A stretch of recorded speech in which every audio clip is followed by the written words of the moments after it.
morning everyone. I am Shashi Shankar Singh, Acharya of Kamalamal Saraswati Shishu Vidya Mandir Hariraj. In today's class, I will teach about a screen layout of Windows operating system. First of all, I discuss about operating system. Operating system is an integrated set of specialized programs which manage hardware resources and software resources and connect them all. It is an interface between computer user and hardware. Without it, computer cannot perform any work. Operating system is a type of system software that helps computer perform any type of task. तो अगर computer में हम operating system load नहीं करते हैं तो हम keyboard को पीटते रह जाएंगे, कंप्यूटर थोड़ा भी सुगबुगाएगा नहीं। जैसे कि मरे हुए आदमी को कितना हो मारिए, कोई फंक्शन कोई वर्क नहीं कर सकता है। उसी तरह कंप्यूटर में बिना ऑपरेटिंग सिस्टम के कंप्यूटर बेजान होता है। यह एक नॉन टेंजिबल कंपोनेंट्स हैं जिसके माध्यम से कंप्यूटर हमारा वर्क करता है। तो ऑपरेटिंग सिस्टम के कुछ तरह तरह के ऑपरेटिंग सिस्टम होते हैं, जैसे Windows, MS DOS, Unix, Linux या एंड्रॉयड, ये सारे क्या है ऑपरेटिंग सिस्टम है। तो आज हम विंडोज के लेआउट के बारे में आपको बताने जा रहे हैं। तो विंडोज क्या है? Windows is a GUI based operating system. GUI means जो ऑपरेटिंग सिस्टम उसका स्क्रीन, उस पे आइकन्स होते हैं, मेनू होते हैं और जिसमें माउस चलता है, जिसके सहारे हम अपना काम आसानी से कर सकते हैं। ग्राफिकल यूजर इंटरफेस जो कि यूजर फ्रेंडली ऑपरेटिंग सिस्टम होता है। कोई बच्चा भी एक बार देख लिया तो आसानी से वर्क कर सकता है, उसको विंडोज ऑपरेटिंग सिस्टम बोलते हैं। पहले MS DOS में जो भी काम होता वो कैरेक्टर यूजर इंटरफेस था। हमें किसी भी काम के लिए कमांड टाइप करना होता था, वो जो बहुत टफ काम होता था।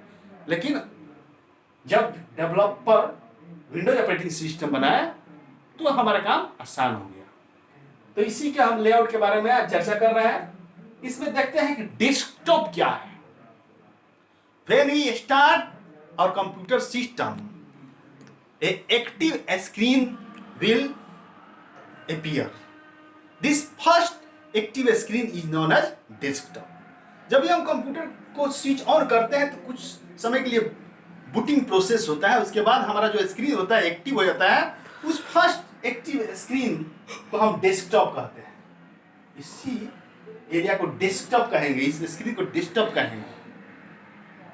अब जब डेस्कटॉप हमारा अपीयर होता है तो बाय डिफॉल्ट उस पर कुछ आइकन्स दिखते हैं। तो हम अब चर्चा करेंगे कि आइकन्स क्या है। The small button, picture and folder that appear on the desktop screen are called icons. Icons यहाँ पे दो दिख रहे हैं आपको, माई पीसी या रिसाइकिल बिन। माई पीसी या किसी कंप्यूटर में, किसी वर्जन में विंडोज के, ये माई कंप्यूटर के नाम से यहाँ पे होता है। और इसी माई पीसी को लाइनक्स में इसका नाम होता है आपका होम। और ये रिसाइकिल बिन है, लाइनक्स में इसका नाम होता है ट्रैश। तो होम माई पीसी फोल्डर क्या है? My PC folder is a icon that contains link between all file or folder that are stored in the whole system. And recycle bin is a most important folder or icon that stores all deleted files or folders. कोई भी deleted file और folder जो होता है वो recycle बिन में store होता है कुछ समय के लिए। अगर रिसाइकिल बिन से हम डिलीट कर देंगे तो हमें रिकवर करना मुश्किल हो जाएगा। It is just like as a dustbin. ये डस्टबिन की तरह होता है। अब हम आते हैं title bar. The top part of Windows screen is known as title bar. It shows the name of opened application.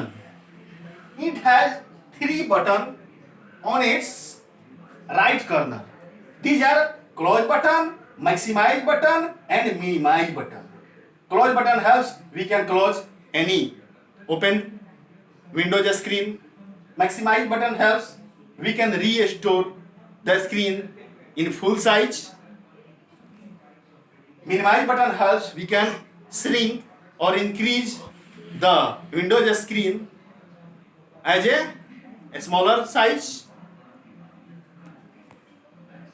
तो इस तरह से क्लोज बटन से हम स्क्रीन को बंद कर सकते हैं, मैक्सिमाइज से स्क्रीन को बड़ा करते हैं और मिनिमाइज बटन से हम स्क्रीन को छोटा कर सकते हैं, जहां से आसानी से हम फिर ओपन कर सकते हैं अपने स्क्रीन को। और यहाँ पे आपके स्क्रीन के सबसे बॉटम पार्ट में होता है स्टेटस बार, जहाँ पे जो भी हम स्क्रीन के जो हम कोई भी एप्लीकेशन जिसको मिनिमाइज किए हैं सारे यहाँ पे दिखते हैं। यहाँ पे राइट कॉर्नर पे टाइम और डेट भी दिखता है, ये स्टेटस बार होता है। The bottom part of Windows screen is known as status bar. तो आज आपको मैंने विंडोज स्क्रीन के लेआउट के बारे में बताया। आप इसको अपने कॉपी में बहुत ही अच्छा ढंग से नोट कीजिएगा, हर एक चित्र को बढ़िया से रेखांकित करते हुए और इसके बारे में लिखने का अभ्यास कीजिएगा, याद कीजिएगा। फिर मैं आपको अगले क्लास में फिर आपको मैं फोल्डर के बारे में बताऊंगा। तब तक के लिए आपसे विदा लेता हूं। धन्यवाद, नमस्कार।